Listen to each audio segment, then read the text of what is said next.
Chapter 26. Early in the reign of Jehoiakim, son of Josiah, king of Judah, this word came from the Lord. This is what the Lord says. Stand in the courtyard of the Lord's house, and speak to all the people of the towns of Judah who come to worship in the house of the Lord. Tell them everything I command you. Do not omit a word. Perhaps they will listen, and each will turn from his evil way. Then I will relent, and not bring on them the disaster I was planning because of the evil they have done. Say to them, This is what the Lord says. If you do not listen to me and follow my law which I have set before you, and if you do not listen to the words of my servants the prophets, whom I have sent to you again and again, though you have not listened, then I will make this house like Shiloh, and this city an object of cursing among all the nations of the earth. The priests, the prophets, and all the people heard Jeremiah speak these words in the house of the Lord.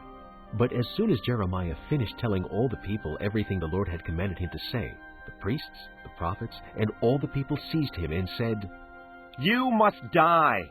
Why do you prophesy in the Lord's name that this house will be like Shiloh, and this city will be desolate and deserted? And all the people crowded around Jeremiah in the house of the Lord. When the officials of Judah heard about these things, they went up from the royal palace to the house of the Lord, and took their places at the entrance of the new gate of the Lord's house. Then the priests and the prophets said to the officials and all the people, This man should be sentenced to death because he has prophesied against this city. You have heard it with your own ears. Then Jeremiah said to all the officials and all the people, The Lord sent me to prophesy against this house and this city all the things you have heard. Now reform your ways and your actions, and obey the Lord your God. Then the Lord will relent and not bring the disaster he has pronounced against you. As for me, I am in your hands. Do with me whatever you think is good and right.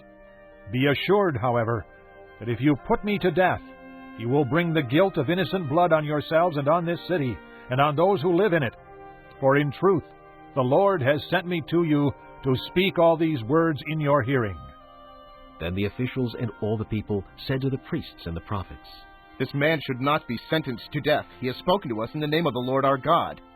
Some of the elders of the land stepped forward and said to the entire assembly of people, Micah of Moresheth prophesied in the days of Hezekiah king of Judah. He told all the people of Judah, This is what the Lord Almighty says. Zion will be plowed like a field. Jerusalem will become a heap of rubble. The Temple Hill a mound overgrown with thickets. Did Hezekiah king of Judah or anyone else in Judah put him to death? Did not Hezekiah fear the Lord and seek his favor? And did not the Lord relent, so that he did not bring the disaster he pronounced against him? We are about to bring a terrible disaster on ourselves. Now Uriah, son of Shemaiah, from Kiriath-Jearim, was another man who prophesied in the name of the Lord. He prophesied the same things against this city and this land as Jeremiah did. When King Jehoiakim and all his officers and officials heard his words, the king sought to put him to death. But Uriah heard of it and fled in fear to Egypt. King Jehoiakim, however, sent Elnathan, son of Achbor, to Egypt along with some other men.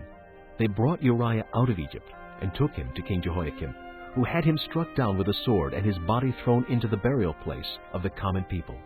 Furthermore, Ahikam, son of Shaphan, supported Jeremiah, and so he was not handed over to the people to be put to death.